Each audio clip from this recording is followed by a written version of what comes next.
My name is Joyce, and I'm 28 years old. I currently work as a software developer in Queens, a city that feels like a world away from where I grew up. The journey to independence wasn't easy, but it all started with my escape from my mother's controlling grasp. To understand where I am now, it's important to know where I came from. I grew up in a small town near San Jose, living under the strict rule of my mother, Lauren. My childhood was far from the carefree experience most kids have. From the time I could remember, my mother controlled every part of my life. There was no such thing as pocket money, no sleepovers with friends, and definitely no room for disobedience. If I did something she didn't approve of, the punishment was harsh. Sometimes she would withhold dinner. Other times, she would take away the few things I loved. The freedom I saw other kids enjoying felt like something completely out of reach for me. Even though I did well in school, my mother was always there, pushing me toward the choices she thought were best for me. She even decided which college I would attend, insisting it was the perfect fit for my future, despite what I wanted. I dreamed of going to school in a lively city, but she insisted I attend a smaller college close to home. It felt like she would never let me out from under her control, no matter how much I wanted to break free. College, however, was where I first caught a glimpse of the freedom I craved.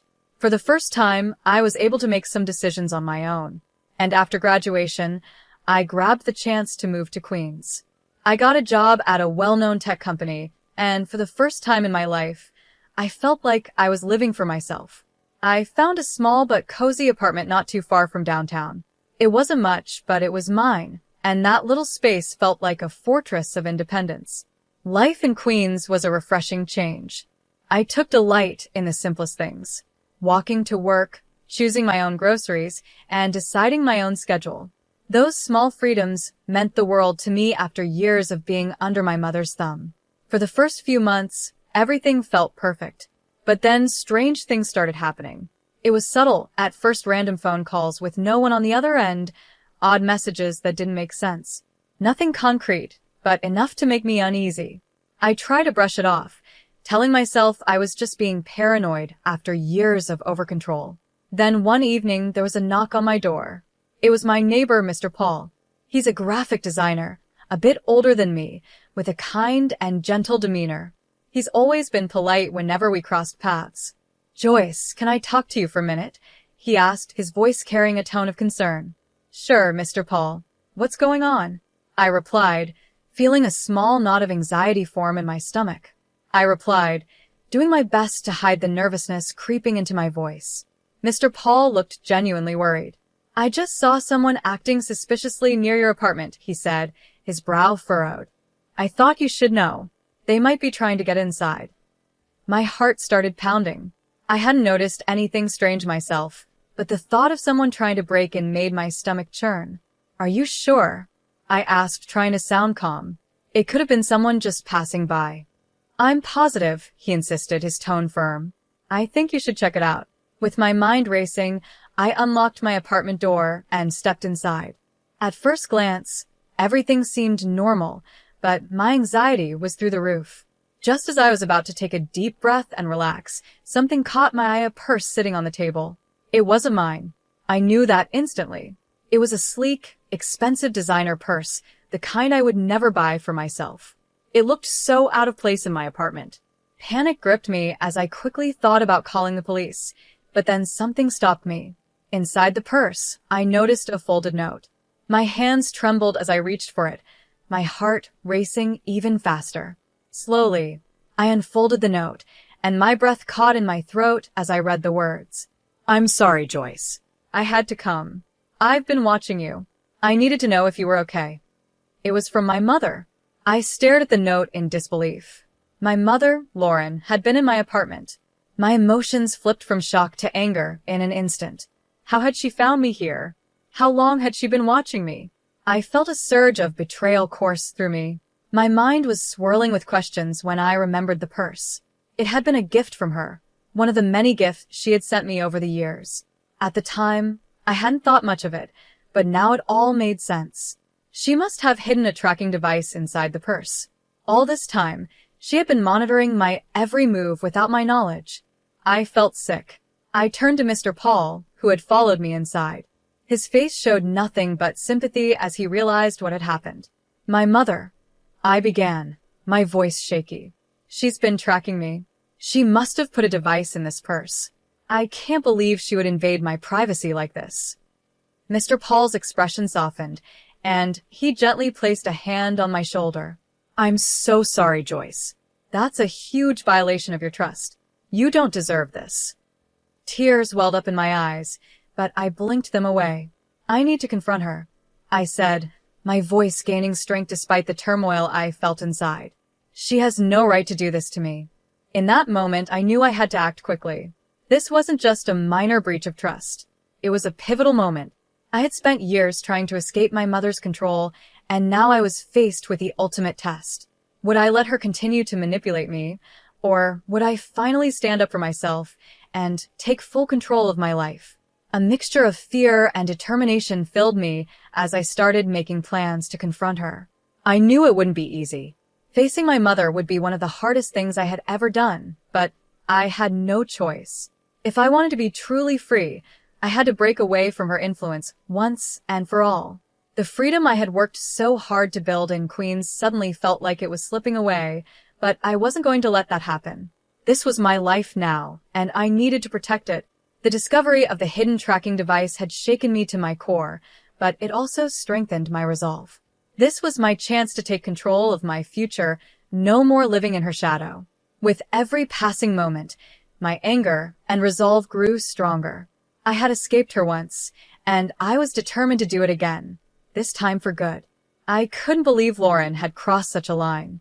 My life in Queens was supposed to be my escape, my chance to finally breathe freely, far away from her overbearing control. But now, with her tracking me, it was clear that I was still tied to her in ways I hadn't even realized. Her presence felt like a cold shadow, reminding me that no matter how far I ran, she was always pulling the strings. The next day, I gathered all my courage and made my way to the address she had listed. She wasn't staying in some grand place, just a small, run-down apartment not far from where I had grown up. It wasn't luxurious, but it was enough for her. As I approached the door, my heart pounded in my chest. Every step felt heavy, burdened by years of frustration and pent-up anger. When I finally knocked, the silence that followed felt like an eternity. Then, after what seemed like forever, the door creaked open. "Joyce," she said softly, her voice carrying a mix of surprise and guilt. "I wasn't expecting you." I stepped inside, barely able to contain my anger. "You weren't expecting me?" I said, my voice sharp.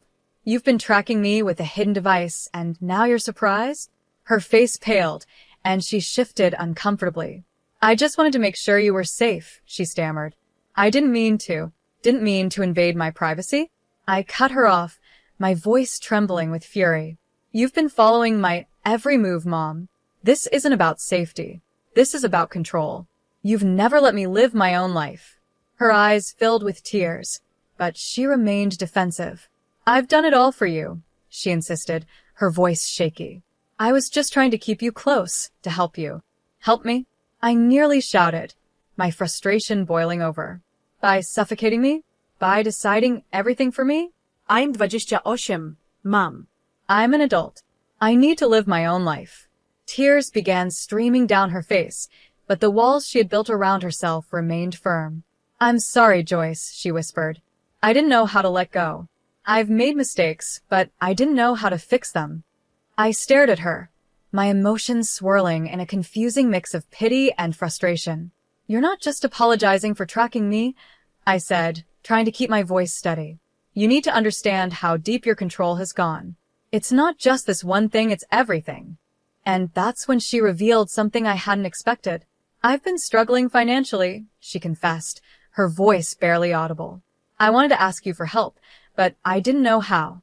Her words hit me like a punch in the gut. "You were going to ask me for money after spying on me?"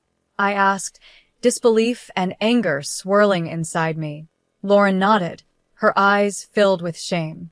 "I've been in debt," she admitted, her voice barely above a whisper.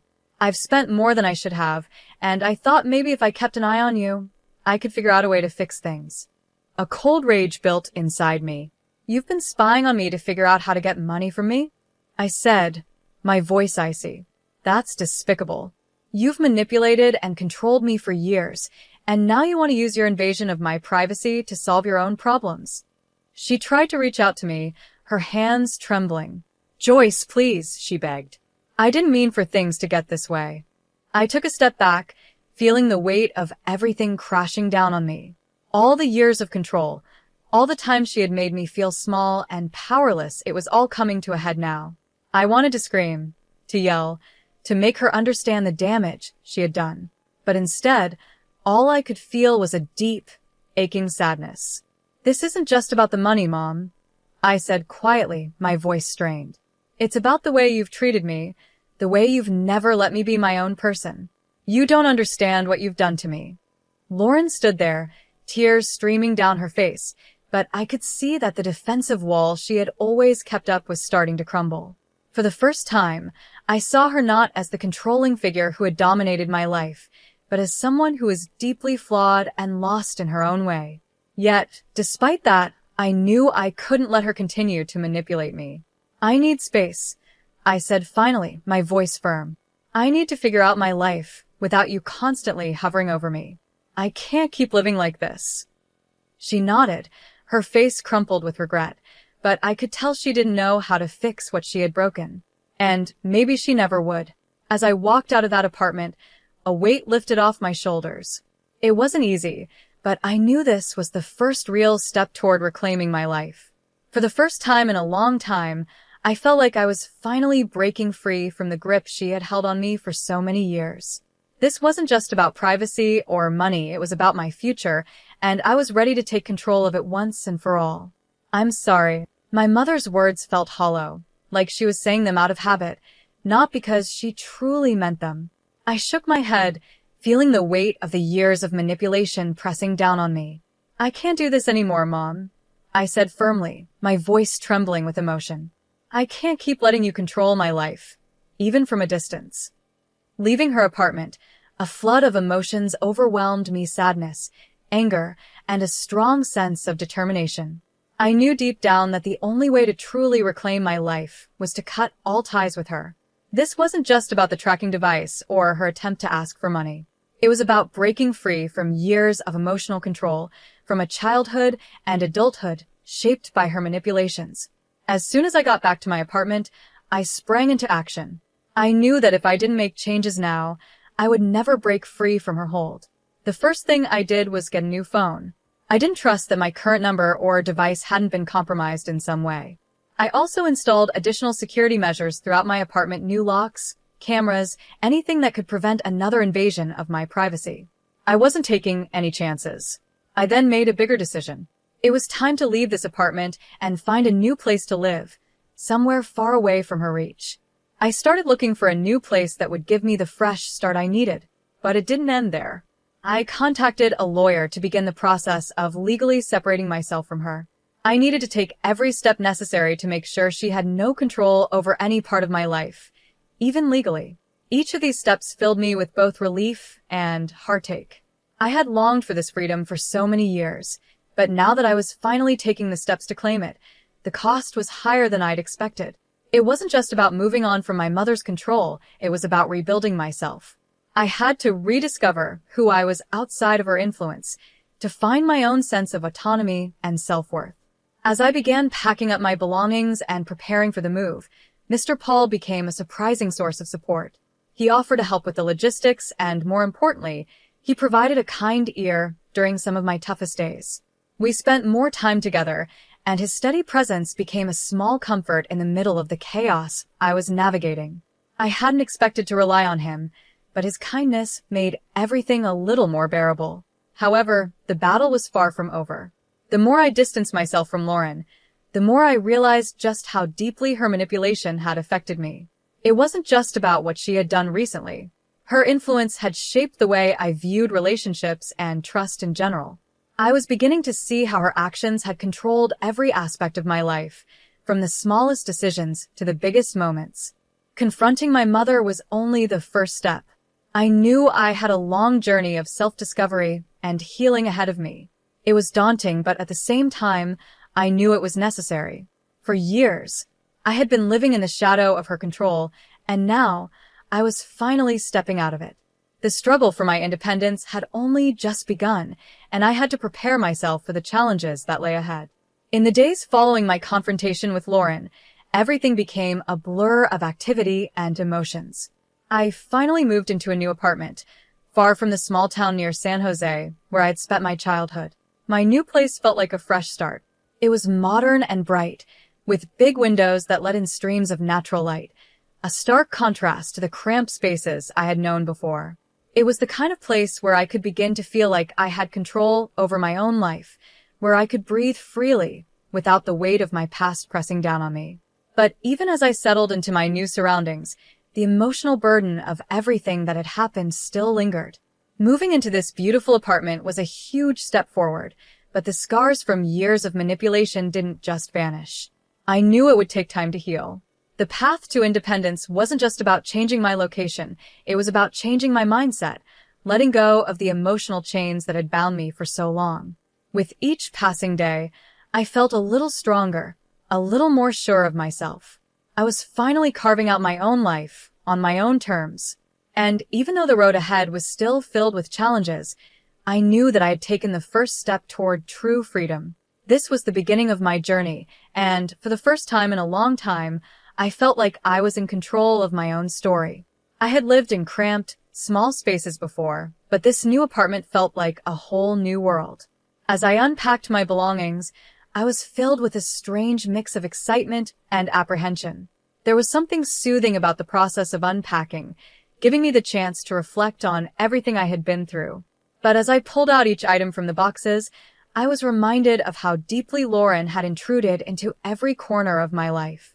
Her control had seeped into everything, even the smallest parts of who I was. The legal separation from my mother was a huge step forward. It was both liberating and painful. On one hand, it freed me from the emotional chains that had held me captive for so long. But on the other, it was the final cut in our already complicated and strained relationship. The lawyer assured me it was a standard procedure, but to me, it felt like closing a chapter one had struggled with for years. This was the definitive end I hadn't been able to bring myself to make before. Throughout this difficult time, Mr. Paul was always there. His presence was a quiet comfort in my life. He helped me with the move and offered me a steady shoulder to lean on when the emotions became too heavy to bear alone. We'd often spend the evenings in my new apartment, talking about everything and nothing. His calm, kind nature was such a welcome contrast to the turmoil I had been through. In those moments, I was reminded that not everyone in my life wanted to control me. One evening, as we sat in the cozy living room of my new apartment, Mr. Paul brought up a topic I had been avoiding. "You've been through a lot lately," he said gently. "How are you really holding up?" I took a moment to glance around the room. The empty spaces reminded me of all the things I had left behind, both physical and emotional. "It's been a whirlwind," I admitted. "I feel like I'm finally starting to breathe again, but it's hard. It's hard to let go of everything that happened." He nodded, his expression full of understanding. "It's a lot to process, but you're doing really well. Look at this new place. You're making changes and taking control of your life." His words struck a chord with me. It was such a relief to talk to someone who wasn't trying to manipulate or control me. Mr. Paul's support had been more meaningful than I could have ever anticipated. He helped me see that even amidst all the upheaval, there was a positive side to all of it. This was my fresh start. As the weeks passed, I began settling into a routine in my new apartment.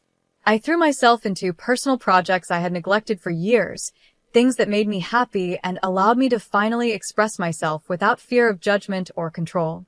I also began to reconnect with old friends, people I had lost touch with during the years of isolation under my mother's influence. Their support and understanding were a welcome comfort during this time of transition. Despite all the positive steps I was taking, the shadow of my past still lingered. I would occasionally receive messages from Lauren, pleading for forgiveness or asking for updates about my life. Each time, I felt a pang of guilt, but I knew responding to her would only pull me back into the chaos I had fought so hard to escape. I had to stay strong and remember that cutting ties with her was the best thing for my future, no matter how difficult it was. One day, as I was preparing dinner in my apartment, Mr. Paul came over to help.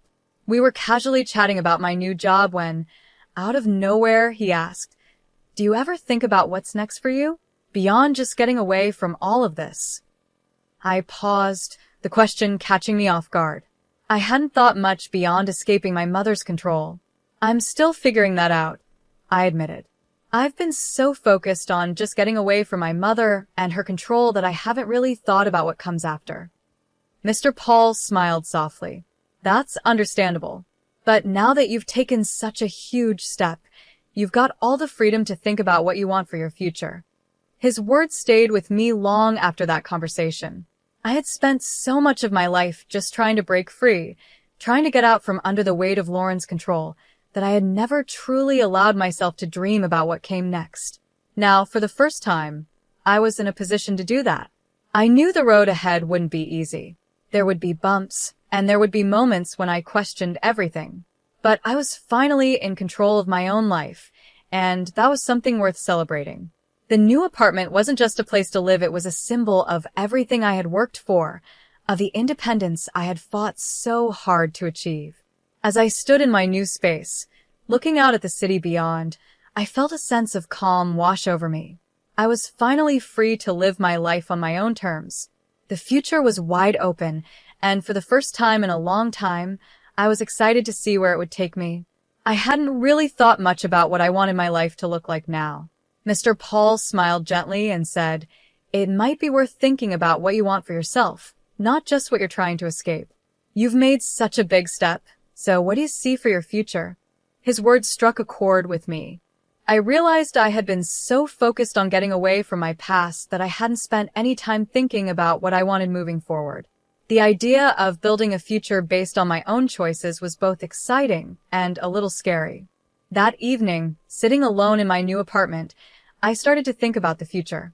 I thought about the kind of life I wanted to create, not just one without my mother's control, but one that was positive and meaningful. It felt like a new kind of freedom, one that came with its own challenges, but also the chance for growth. I was beginning to understand that reclaiming my life meant more than just leaving my past behind. It was about building something new for myself. And while I knew the journey wasn't over, I felt a sense of hope and possibility that I hadn't felt in a long time.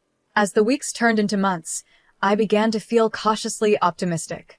My new apartment was starting to feel like home, and I had settled into a routine. I had been focusing on my personal growth and reconnecting with old friends. But there was still one thing left unfinished. My final confrontation with Lauren. One afternoon, as I was enjoying a quiet cup of coffee, I got another message from her. It was similar to the others, asking for forgiveness and hinting at her financial struggles. I stared at the message, feeling a mix of anger and sadness. It was clear she still wanted to reach out, but I had made up my mind. I couldn't let her back into my life. By this time, Mr. Paul had become more than just a supportive neighbor. He was now a true friend. We had regular conversations, and I found myself opening up to him in ways I hadn't expected. One evening, while we were cooking dinner together, I decided to tell him about the message. "I got another message from Lauren today," I said, trying to keep my voice steady. "She's still asking for money and saying she's sorry. I don't know what to do." Mr. Paul looked up from the stove, concern written on his face.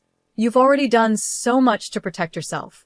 Maybe it's time to think about what's best for your own peace of mind." I nodded, feeling a mix of relief and hesitation. I've been thinking about that. I know I need to completely let go, but part of me still feels responsible. He placed a hand on my shoulder gently. "It's normal to feel that way, but remember, you've done all you can. Sometimes letting go is the hardest, but also the most important step." The next day, I woke up knowing that I had made my decision. I made up my mind and wrote a final letter to Lauren, clearly setting my boundaries. In the letter, I told her that I wouldn't respond to her messages anymore and that any attempts to contact me would be ignored. It was a firm but respectful goodbye. As I sealed the envelope, I felt a mix of sadness and relief. It marked the end of a difficult chapter in my life, but it also showed my commitment to moving forward without letting the past weigh me down. 10 days later, I had another heartfelt conversation with Mr. Paul. We were sitting in the park, enjoying the cool autumn breeze. He was quietly watching the leaves change colors when he turned to me with a thoughtful look. "Joyce, you've been through so much, and I'm really proud of how far you've come," he said softly. "But I've also noticed something else. There's a light in you now that wasn't there before. You seem more at peace." I smiled, feeling a warmth inside that I hadn't felt in a long time. "Thank you. It's been a long journey, but I think I'm finally starting to find my way. I'm learning to focus on what I want, not just what I've been running from." Mr. Paul smiled back, his eyes full of kindness. "It's wonderful to see you like this. And I'm here for you, whatever you need." His words stayed with me long after we said goodbye. I felt a new sense of hope and determination. For the first time in years, I was beginning to picture a future that was truly mine, built on my own dreams and goals. As the year came to an end, I took some time to think about all the changes I had made. My life was still a work in progress, but I no longer felt trapped by my past or by my mother's control. I was learning to make my own decisions and embrace the possibilities ahead of me. One evening, while sitting by my apartment window, watching the city lights, I thought about everything I had gone through. I felt both proud and relieved to know I had come out stronger on the other side. There was still some uncertainty about the future, but there was also the exciting promise of new beginnings. In the end, breaking free from my mother's influence wasn't just about gaining independence, it was about finding my own path and having the courage to walk it. As I looked toward the future, I felt at peace knowing that, for the first time in a long while, I was truly in control of my own life.